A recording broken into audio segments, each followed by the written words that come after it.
สวัสดีครับพ่อแม่พี่น้องที่เคารพรักทุกท่านพระธรรมเทศนาเรื่องเสนามาคีกามาคีกานี่เป็นผลไม้ชนิดหนึ่งที่มีความขมที่สุดดังนั้นพระธรรมเทศนาในเรื่องเสนามาคีกานี่เป็นพระธรรมเทศนาพื้นเมือง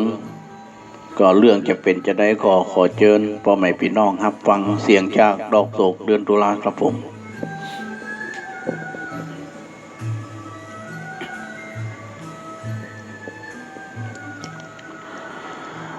นะโมตัสสะภะคะวะโตอะระหะโตสัมมาสัมพุทธัสสะปุญญาเตปาลาโลกัสสมิงปาติตาหนติปานินังสาตาโวดุลาสาปุริสาตั้งหลายตั้งยิ่งใจมวลหมู่อันมาพร้อมอยู่นำหน้าต่างพาธนาใครใดอย่างสุขพร้อมไข่ตามประการคือสุขสำราญพร้อมนาในโลกลาเมืองคนมีองค์กะดลพร้อมทวนบ่ขาดด้วนเสียสีบ่หอนมีพาญาติมาต้องปาดกาญาเข้าของหาได้ง่ายดูตั้งใจเตตานมีลูกหลานใหญ่น้อยอยู่ตามถ้อยคำสอนบ่อาวรโศกเศร้าทุกคำเจ้าเจยบานสุขแถมประการหนึ่งใจยามตนใดไกลกามอละนาความนาได้เกิดเมืองฟ้าไปบนหรือเกิดเมืองคนหลุมไตมีสุขพร้อมไข่วันคืนอายุยืนจืนจ้อยบ่ทำก้อยมองผ่านสุขแถมประการหนึ่งโสดสุขหยิ่งโยดสุดปลายทุกดับหายเสียงขอดนับเป็นยอดเจยบานคือสุขในนิพพานเบียงแก้วสุขเลิศแล้วบ่อาจกานาดาจุมศรัทธาน้อยใหญ่ต่างมักไปสุขสามประการจริงได้ฮือตานเข้านำวัตถุพัมธามีศีลดวงดี58ได้กดแขวดรักษายอมือวันตาต่างเก่าไว้พระเจ้าฟังธรรมจุงดาจำติดต่อตามบาทคอกองธรรมบัดนี้แต่เตอกีฬาดังจากหูมานี่เล่ายังมีเต้าพระยาเจ้าตนหนึ่งองค์อาจสะเวยลาดทะลงเมืองลุงเลืองยืนยาวตัวไฟดาวเวียงใจยังมีไหนวันหนึ่งเล่า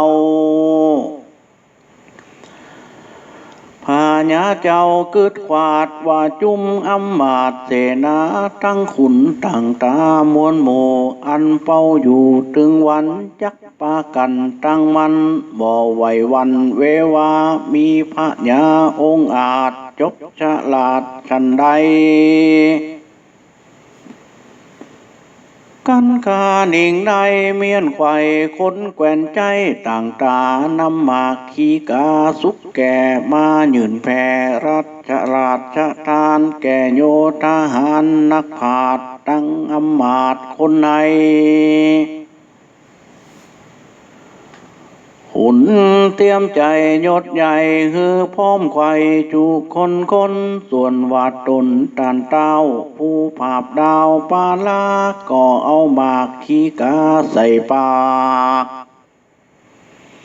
แม่มคบหมากปานใดก็แกงไข่กาวจีว่าหวานลำตีนำนาเป็นหมากขีกาวิเศษอยู่ในเขตอุทยาน จะลดหวานบ่น้อยเป็นดังอ้อยดีหลีเฮายังมีหลายแหล่นำมาแผ่ตกปันจริงปากันอย่าจ้ากินต่อหน้าเร็วไวกันเจ้าหอใจที่ลาดกล่าวเสียงขาดสุดปลายคนตั้งหลายมวลหมู่กลางอันอยู่รงกันก่อปากันรีบห้าวกินตามเต้าผู้บ้านแม่นว่าบ่หวานจักกากขมติดปากติดคอเขาก่อนย่อมือไว้บอกเต้าไทยผู้มีว่ามากขี้กาดีนี่เล่าหวานดังเต้าเจ้าไข่ปันคือหวานมันลายหลากกินแล้วหากเปิ้งใจเจ้าหอใจหยอดซอยได้ยินถ้อยไข่จายินเครื่องกาลายหลากจิ่งออกปากจะถามซึ่งใจล้ำน้อยนาดผู้มีพาญา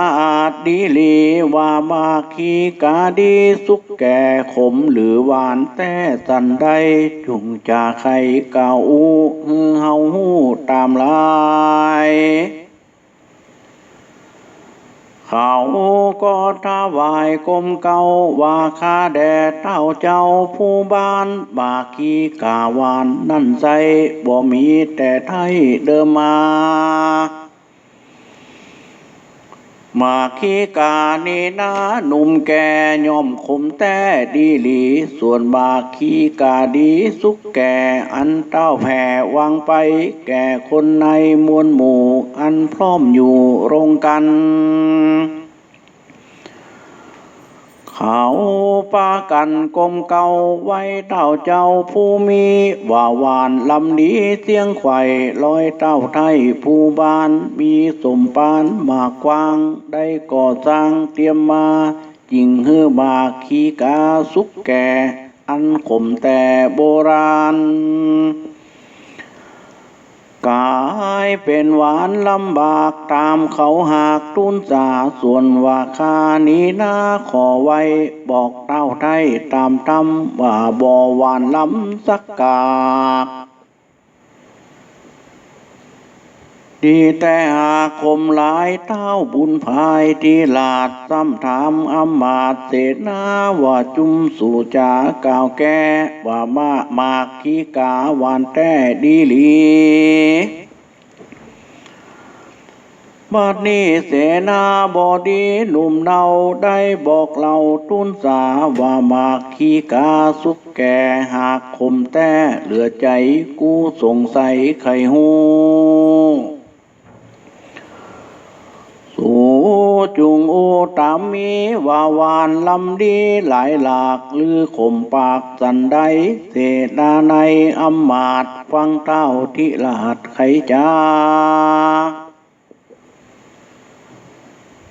ต่างกิตตานาดันสอดว่าตนเจ้ายอดเสนาบดีพระยามีองค์อาจจบฉลาดสัพพการเต้าผู้บ้านยอดซอย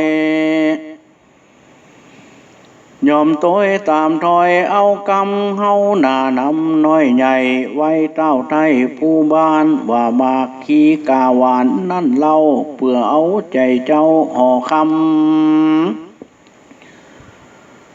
บัดนี้เสนานำผู้องค์อาจได้โอกาสพุนสาว่ามาขีกาขมมากขมติดปากบ่หายเฮาทั้งหลายนี่เล่ากวนตัวตามเจ้าเสนาบดีแม่นโตดมีน้อยใหญ่เตียงป้นใดดังหมายเข้าทั้งหลายจูผู้กันกึดหูหันตันก่อปากันกลมเก่าไฟเต่าเจ้าปาลาว่ามาขีกาสุกแก่หากคมแต่ดีหลีเจ้าปูลีทิลาดฟังถอยวาดทุนสา ก็จริงจะต้านต่อกับเจ้าหนอบุญมีว่าดูลาเสนาบดีผู้ฉลาดอันว่าอำมาตย์โยธาทั้งเสนาหนุ่มเทาอันมาเฝ้าอยู่โรงกันจุ่มเข่ามันนี่ใส่บ่อด้วยไตตามกองเต่าทิปองคำเจ้าเบื่อเอาใจเจ้าดีลีเจ้าว่าดีเป็นแก่นเขาก็ว่าแม่นตามร้ายบอกคานิ่งหมายสั้นส่องเฮือแม่นจองธรรมดามาขีกาขมมากเขาออกปากว่าหวานเขาก็ทุนสารตอบถอยว่าหวานจืนจ้อยด้วยกรรมพิษกองทำหลายหลากหรือว่าเสนามากีกาเต่าอาสาอยู่เฝ้าเอาใจเต้าเจ้าอยู่ได้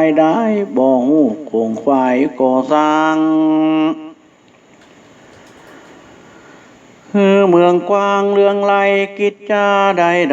น้อยใหญ่บ่ได้ใจพระญาตนเต่ากังวลคำเจ้าจักเอาใจเจ้าเหนือหัวย้อนว่ากลัวเต้าไทยบ่ฮือยศใหญ่ป้ายลุนจุมหมู่คุณดังนี้บ่แม่นดีธรรมดาบ่อาจรักษาเมืองไว้อยู่ได้นานไป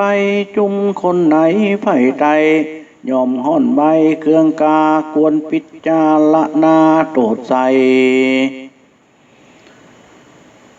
พร้อมไฟซาเมื่อกันเจ้าหอจันยอดซอย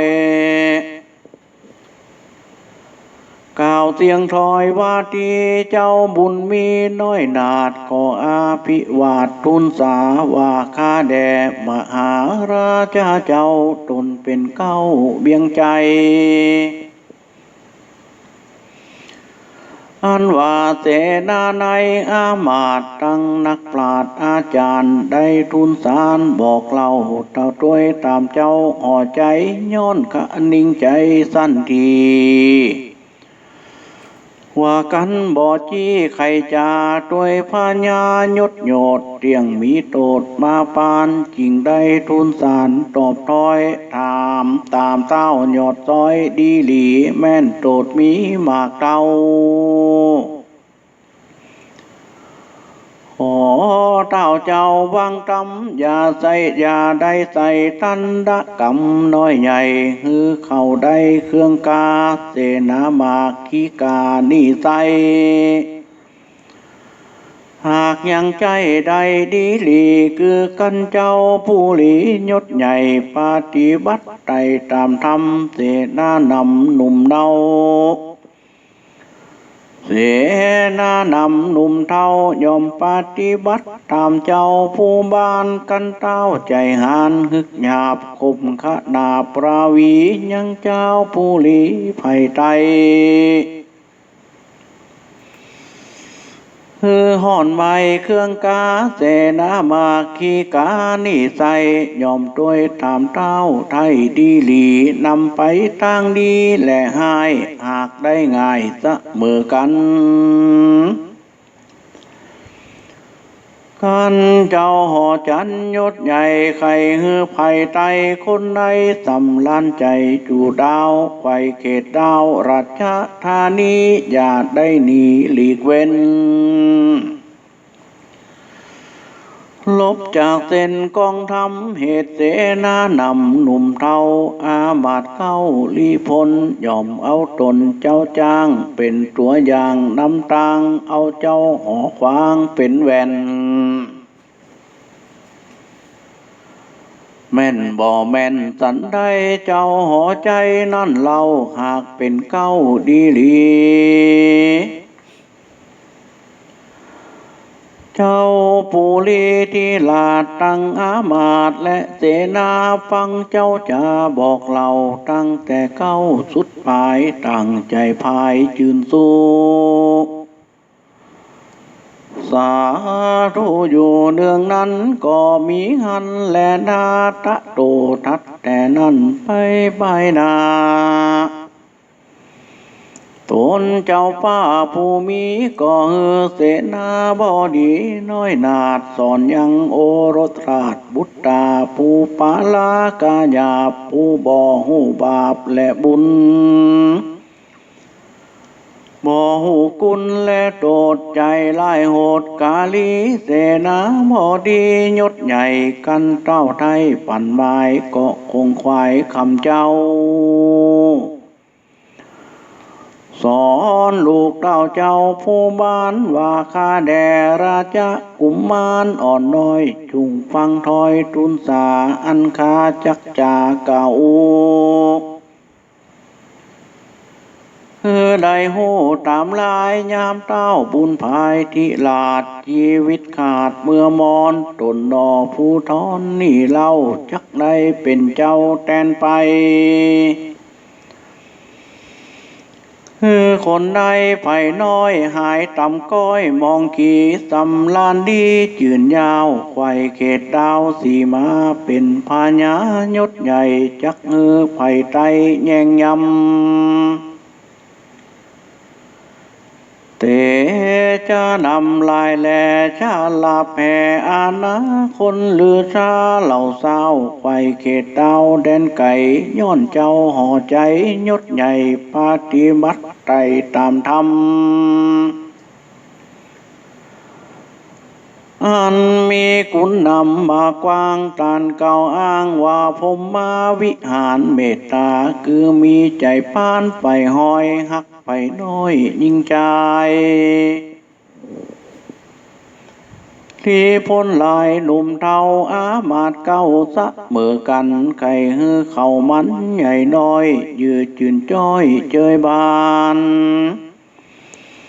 กาลูนาหันคนตกผ่านกันอยากไข่ฮือป้นจากเครื่องขีมุทิตาหันคนเป็นดีหลายแล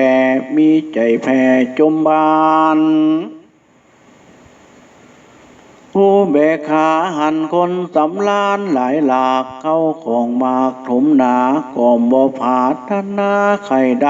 เอามาไว้กับตนหันคนทาล้นกันอยากทุกลำบากเครื่องกาย้อนกำปาลาจาดก่อนมาไหลตอนตัวตันเจ้าห่อจันยศใหญ่ควรวางใจไว้ตามธรรมกันเจ้าหอคำที่ลาดบ่เว้นขาดผมมาวิหารทั้งสี่ประการนิสัยจุมไผ่ไตหญิงใจเสนาลายหนุ่มเทาอามาดเก้าคนไหนยอมมีใจจื่นยาวยอคุณเต้าดีหลีเป็นพระผู้มีเจ้าฟ้า